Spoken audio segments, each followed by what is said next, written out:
There's actually like a topic that, a lot of people, especially realtors, don't like to advise their clients on. And I'm going to just be quite frank and honest with you guys. Buying real estate is not for everybody.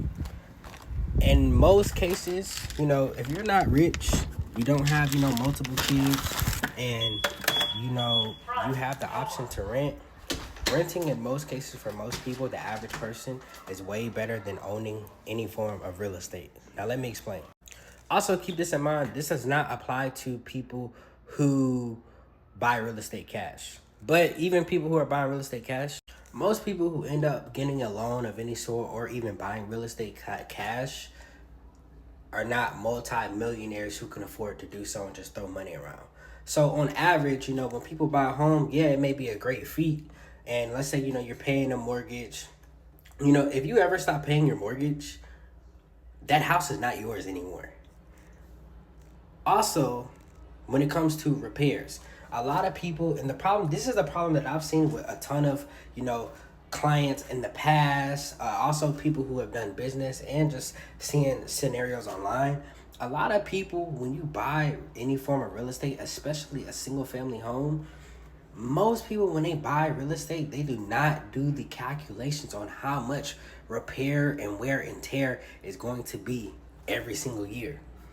If you're somebody making an regular, $20 an hour, $30,000 a year, $40,000 a year, when you buy your first house, the average person cannot afford to make those type of repairs, like on an HVAC, electrical, especially if they're not skilled to do that work themselves.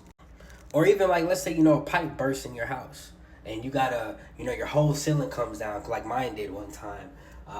It costs, $6,000, $8,000, $13,000. We got quotes for all of that amount. Most people who are making an average income cannot afford the wear and tear when it comes to actually owning real estate. Let alone if you're a real estate investor and you're just buying up properties and not actually doing the calculations of wear and tear. This is where it gets into renting. In most people's situation, it's better for them to rent. Number one, because when you have a landlord, most issues that arise with the properties while you're on your journey to build your income to where you can buy a house, most of those issues will be solved by the landlord if you call the landlord. In other words, the landlord covers most of the crazy expenses. So with that being said, also, a lot of people tend to try to advise people, yo, you should buy real estate. You should buy real estate. Everybody's situation is different, but if you're young and your main goal is increasing your income or whatever, don't be forced to buy real estate because social media told you to buy real estate, or somebody who doesn't know, or your realtor is just pressing you to but start the journey right now. Make sure you're actually prepared for the commitment, because it's not even just wear and tear. It's not even just if I don't pay the mortgage, guys. If you buy any form of real estate and you can't afford to pay the taxes, your property is getting taken away from you. And oftentimes, a lot of people who buy real estate, especially people who tend to, have a good, a good run of like 5 or 6 figure months or years or whatever, a lot of people, like even celebrities, this happens to celebrities, why a lot of people go bankrupt. A lot of people who buy houses, cash, or buy multi-million-dollar houses, or even in the sevens and hundreds of thousands of dollars, buy those houses on a wage when they were at an all-time high.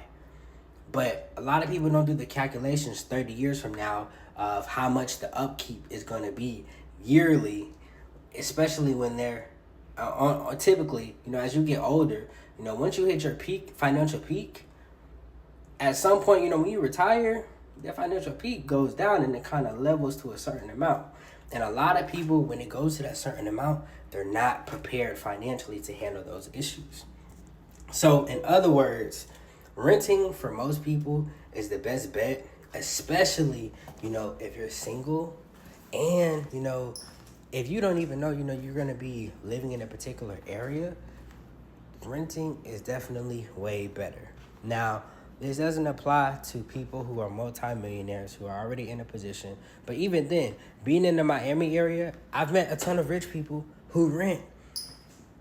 Because buying a house or buying real estate, especially single family, but buying real estate is way more expensive than people think outside of just buying it that one time. But hey, I hope y'all enjoyed my TED Talk. Let me know what y'all think in the comments. I know this is gonna, get a couple people riled up. So let me hear your thoughts in the comments below. Also, for those who want real estate advice, mentorship, consultation, click the link in my bio. I get free game. I also, do consultation for people who are going through it in any form of way with real estate. Been in the business for over 7 years. Peace.